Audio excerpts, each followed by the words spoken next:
Good morning class. I am Neeraj Singh. Today we start a topic in mathematics, real number for class 10th. This is the first chapter of class 10th, real number. So let's start real number.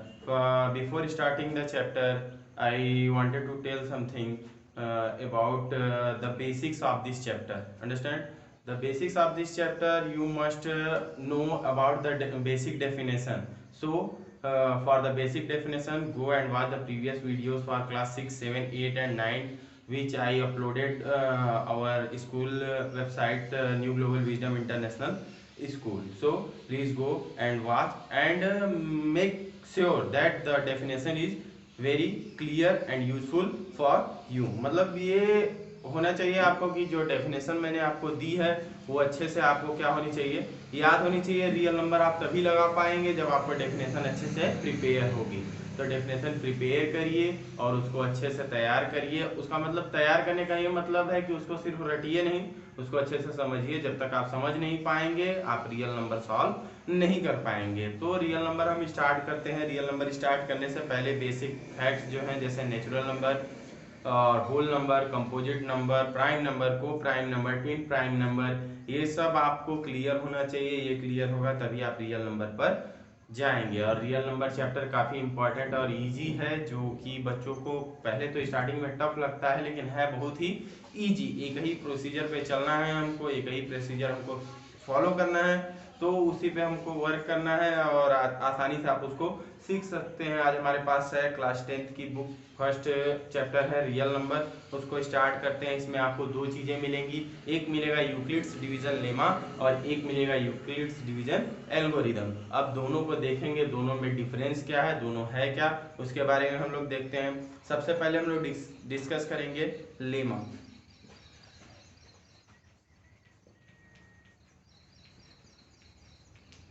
अभी lemma है क्या, what is lemma? देखिए, as your book tells you, a lemma is a proven statement used for proving another statement. A lemma is a proven statement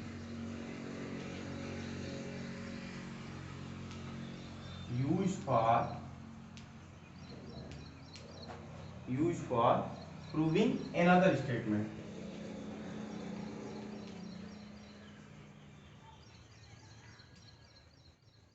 Another statement. देखिए, what is lemma? A lemma is a proven statement used for proving another statement. यानी lemma क्या है, पहले से ही prove की गई एक statement है जिसका यूज करके आप अलग अलग स्टेटमेंट्स को प्रूव कर सकते हैं। अभी स्टेटमेंट्स क्या होता है, थ्योरम क्या होता है, वो भी आपको क्लास 9 में अच्छे से बताया गया है कि स्टेटमेंट किसे कहते हैं। स्टेटमेंट्स क्या होता है, एक लाइन होता है, एक स्टेंजा होता है जो किसी भी टॉपिक पर डिस्कस करता है। यानी वो सिर्फ उसकी बातें रखता है और उसको प्रूव करने के लिए रिक्वायरमेंट होती है। आप तरह तरह की प्रॉपर्टीज का इस्तेमाल करके उसको क्या करते हैं, प्रूव करते हैं। तो स्टेटमेंट को यूज करके ही हम प्रूव करते हैं। विदाउट स्टेटमेंट के हेल्प से हम कुछ भी नहीं कर पाएंगे।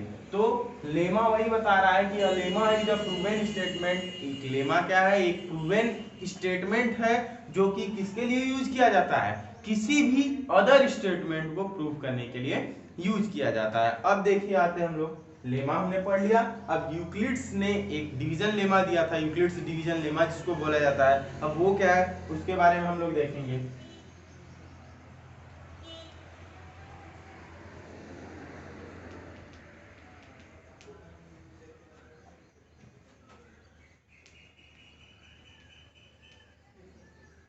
Euclid's division lemma, Euclid's division lemma आप लोग अगर बेसिक फैक्टर में हम बात करें, एकदम साधारण शब्दों में बात करें, तो आप इसका यूज आप लोग क्लास 5 क्लास 3 से ही करने लगते हो।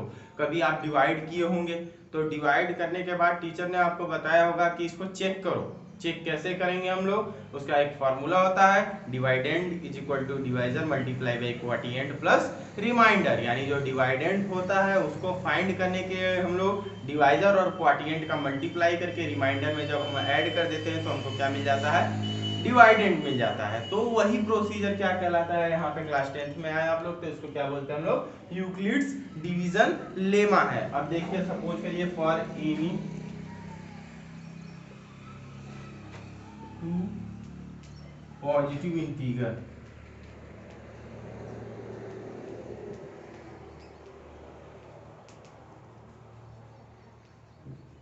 ए एंड बी। मान लिया मैंने कोई दो पॉजिटिव इंटीगर है ए और बी, जरूरी नहीं है कि आप ए और बी के अलावा कुछ और नहीं मान सकते, कुछ भी सपोज कर सकते हो। आपको सपोज करना है तो आप आसानी से सपोज कर सकते हो कि ए और बी आपने क्या मान लिया, दो पॉजिटिव इंटीगर मान लिए। There exist unique whole number q and r such that there exist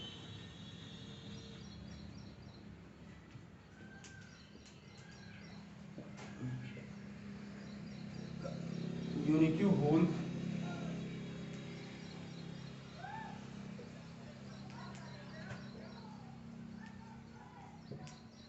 number Q and R, Q and R, such that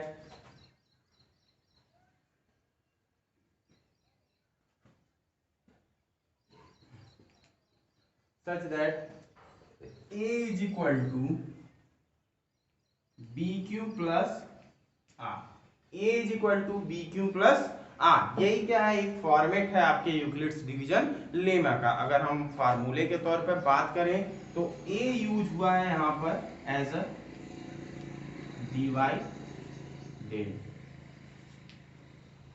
B use हुआ है यहाँ पर एज अ डिवाइजर,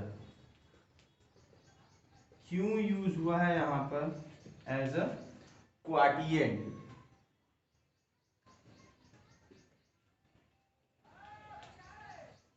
और R एज अ रिमाइंडर। अभी हम इसको एक क्वेश्चन के माध्यम से समझेंगे तो आसानी से समझ लेंगे। अभी पहले यहाँ देख लीजिए, A as a dividend, B as a divisor, Q as a quotient and R as a remainder. Suppose we have two number 13 and 27. When we divided 27 by 13, we get 13 2 ja 26 7. When we subtracted 26 from 27, we get 1. So here 2 is the quotient and 1 is the remainder and 13 is the divisor and 27 is the divided. तो यहाँ देखिए 27 क्या है, dividend है, 13 क्या है, divisor है, 1 क्या है, रिमाइंडर है, और 2 क्या है, क्वाटिएंट है। जब हम इसके कॉम्बिनेशन को देखते हैं तो वही कॉम्बिनेशन क्या कहलाता है, यूक्लिड्स डिवीजन लेमा। अब इसके हेल्प से आप बहुत कुछ प्रूव कर सकते हैं। आगे चल के हम चैप्टर में जब क्वेश्चन सॉल्व करेंगे तब आपको समझ में आएगा कि इसका यूज बेसिकली है कहाँ, आपको उसका यूज करना कहाँ है, तो उसको हम आसानी से देख सकते हैं। तो यहाँ पे आप देखेंगे कि 13 27 का जब हमने डिवाइड किया तो हमको 2 एज अ क्वाटिएंट मिला, 1 एज अ रिमाइंडर मिला, 13 एज अ डिवाइजर और 27 एज अ डिवाइडेंड। अगर यहाँ हम वैल्यूज की बात करें तो A डिवाइडेंड की value 27, क्वाटिएंट B sorry divisor B की वैल्यू 13। अभी हम 13 और क्वाटिएंट 2 का मल्टीप्लाई करेंगे तो 13 मल्टीप्लाई बाई 2 प्लस रिमाइंडर 1, तो 13 2 जा 26, when we added 1 by 26 we get 27। तो डिवाइडेंड भी 27 और इनको सॉल्व करने पर भी 27। तो ये प्रोसेस आप बहुत पहले भी पढ़ चुके हो, 4 5 6 से पढ़ते आ रहे हो। डिवाइड करने के बाद आप चेक करते हो, तो वही प्रोसेस यहाँ पर भी करना है आपको, लेकिन थोड़ा सा एक लेवल आप में हट के रहेगा। वहां पे आपको डिवाइड मिलता था सिंपली, यहाँ पे आपको स्टेटमेंट्स दिए जाएंगे, उन स्टेटमेंट्स को यूक्लिड्स डिवीजन लेमा के आधार पर आपको क्या करना है, प्रूफ करना है। अब सेकेंड टॉपिक है आपके रियल नंबर चैप्टर का यूक्लिड्स डिवीजन एल्गोरिथम, उसको देखते हैं वो क्या है।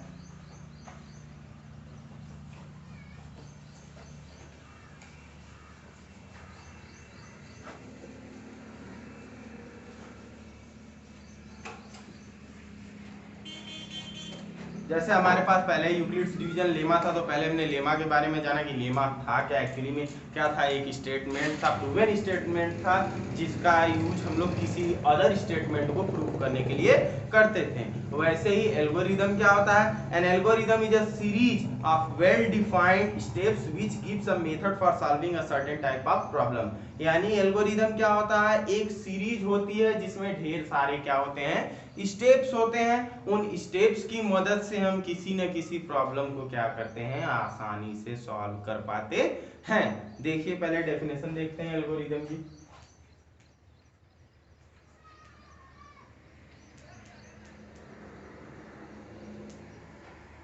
Algorithm, N algorithm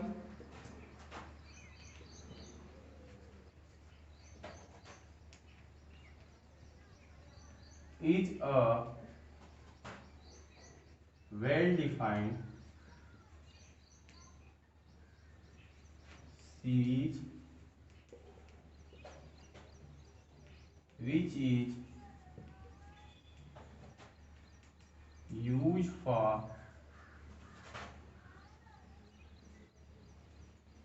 solving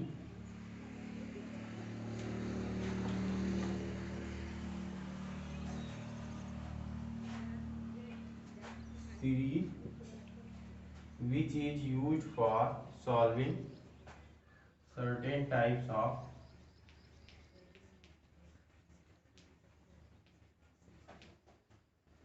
problems,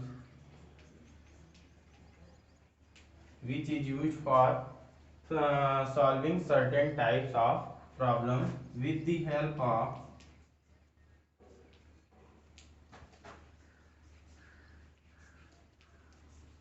some basic steps, with the help of some basic steps। आगे देखिए, तो एल्गोरिदम के बारे में बताया जा रहा है। Algorithm is a series of well defined step, यानी वेल डिफाइंड सीरीज होती है जिसमें कुछ स्टेप्स होते हैं जिनकी मदद से हम क्या करते हैं, किसी न किसी क्वेश्चन को सॉल्व करते हैं। अब यूक्लिड्स डिवीजन एल्गोरिदम क्या होता है, यूक्लिड्स डिवीजन लेमा हमने देखा, अब यूक्लिड्स डिवीजन एल्गोरिदम देखेंगे।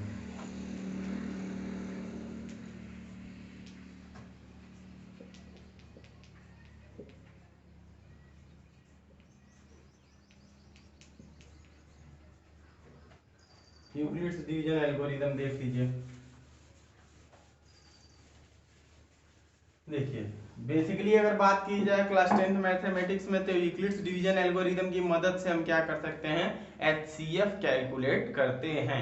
एचसीएफ कैसे कैलकुलेट करते हैं वो हम नेक्स्ट वीडियो में देखेंगे। पहले देख लीजिए यूक्लिड्स डिवीजन एल्गोरिदम है क्या। It is a technique to complete the HCF of two given positive integers say a and b with as greater than b in the following step. यानी होता क्या है इसमें, बेसिकली देख लीजिए, इसमें क्या किया जाता है कि दो कोई नंबर है, कोई भी नंबर सपोज करिए ए और बी, आपने कोई ये दो नंबर ले लिए ए एंड बी, दो इंटीजर ले लिए, जिसमें आपको क्या करना है कि इसका एचसीएफ आपको कैलकुलेट करना है। तो अलग अलग स्टेप्स का यूज करके आप क्या करेंगे, उनका एचसीएफ कैलकुलेट करेंगे। कैसे करेंगे वो देख लेते हैं। अब जैसा कि आपने एल्गोरिदम को पढ़ा कि algorithm is a series of well defined steps, यानी वेल डिफाइंड स्टेप्स होते हैं, उसमें अलग अलग स्टेप्स की मदद से हम क्या करते हैं, एचसीएफ कैलकुलेट करते हैं। तो देखिए आगे देखते हैं हम लोग कि अब हमने दो नंबर चूज कर लिए ए और बी। अब ए और बी का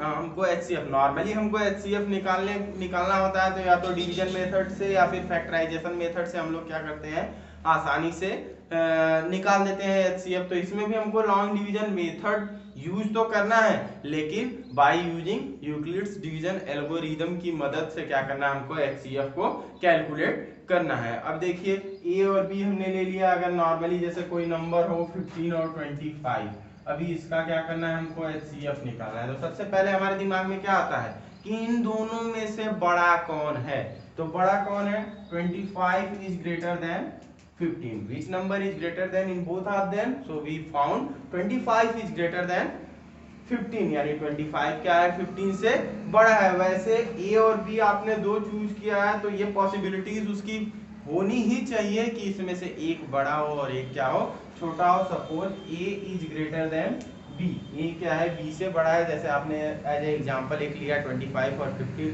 तो आपको दिखा उसमें कि 25 बड़ा है और 15 क्या है, काफी छोटा है। तो हम क्या करते थे, 15 को एज अ डिवाइजर यूज करते थे और 25 को एज अ डिवाइडेंड यूज करते थे। अभी हम जब इसका डिवाइड करेंगे तो 15 1 जा 15, फिर क्या आ गया, 5 से 5 सब्ट्रैक्ट करेंगे 0, 2 से 1 1 10। अभी जो रिमाइंडर आता था लॉन्ग डिवीजन मेथड में हम क्या करते थे, एज अ डिवाइजर यूज करके इसका जो डिवाइजर होता था उसको एज अ डिवाइडेंड यूज कर लेते थे। तो यहां से अभी जब हम इसको यूज करेंगे तो क्या हो जाएगा, 15 एज अ डिवाइडेंड यूज होगा।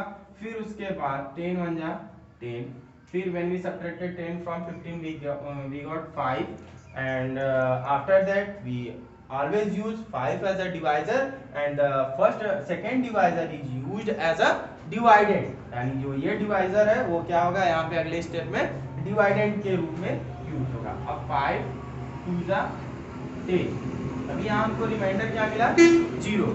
whenever we found the reminder 0 then we know that our HCF is complete, यानी HCF हमारा कंप्लीट कब होता है, जब रिमाइंडर क्या हो जाता है, 0। तो सेम प्रोसीजर वही इसमें भी होगा, इसमें भी हमको वही प्रोसेस अपनाना है, तब तक अपनाना है जब तक रिमाइंडर 0 नहीं मिल जाता है हमको। सपोज करिए अब a और b का हम डिवाइड करते हैं तो हमको क्वाटिएंट क्या मिलता है, q, और रिमाइंडर क्या मिलता है, r। तो by Euclid's division lemma a is equal to b q plus r लिख देंगे। अब आर अगर पहले ही स्टेप में आर इज इक्वल टू 0 आ गया तो जो डिवाइजर है वही क्या हो जाएगा, एचसीएफ हो जाएगा। बात समझ में आई। दूसरे स्टेप में आया, तीसरे स्टेप में आया, जितने स्टेप में बार बार हम उसको क्या करते जाएंगे, लेते जाएंगे R1 R2 R3 R4, जब तक R की वैल्यू 0 नहीं आती है तब तक आपका एचसीएफ कंप्लीट नहीं होगा। आपको स्टेप बाय स्टेप चलना होगा। बात समझ में आई। तो अभी ये एक एग्जांपल की मदद से हम लोग उसको समझेंगे कि कैसे क्या करना है, उसमें कैसे एचसीएफ को कैलकुलेट करना है by the help of Euclid's division algorithm. तो आज हमने दो चीजें पढ़ी, पहला यूक्लिड्स डिवीजन लेमा, दूसरा पढ़ा Euclid's division algorithm. Euclid's division lemma का यूज हमको कहाँ करना है, जो स्टेटमेंट्स दी जाएंगी उसको प्रूव करने के लिए हमको यूक्लिड्स डिवीजन लेमा का उपयोग करना है, और जब जहाँ पे हमको दी जाएंगी एचसीएफ कैलकुलेट करने के लिए। ध्यान रखिएगा क्वेश्चन दो तरीके से आएगा। क्वेश्चन आएगा find the HCF of the following numbers. तो आपको नॉर्मली जैसे आप एचसीएफ कैलकुलेट करना चाहते हो लॉन्ग डिवीजन मेथड से, फैक्टराइजेशन मेथड से, ट्री फैक्टर मेथड से, जिससे भी जानते हो उससे आप कैलकुलेट कर लीजिएगा।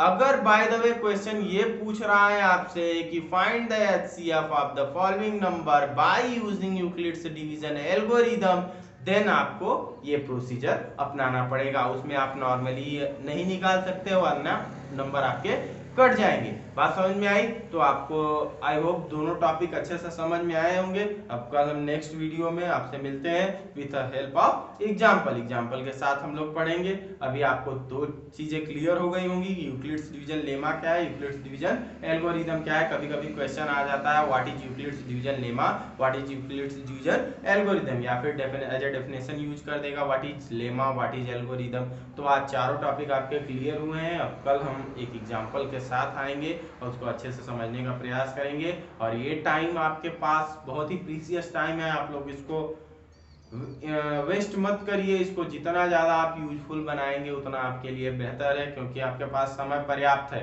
पहले ये होता था कि हमें समय नहीं मिलता था, अब आप अपने घर के काम भी आसानी से कर सकते हो और अपनी पढ़ाई के लिए एटलीस्ट 5-6 आवर्स आसानी से निकाल सकते हो। तो खुद पर डिपेंड रहो, किसी के भरोसे न रहो कि हाँ ये हमको पढ़ाएंगे या ये हमको करेंगे तो ही हम कर पाएंगे। आप खुद की ताकत बनो।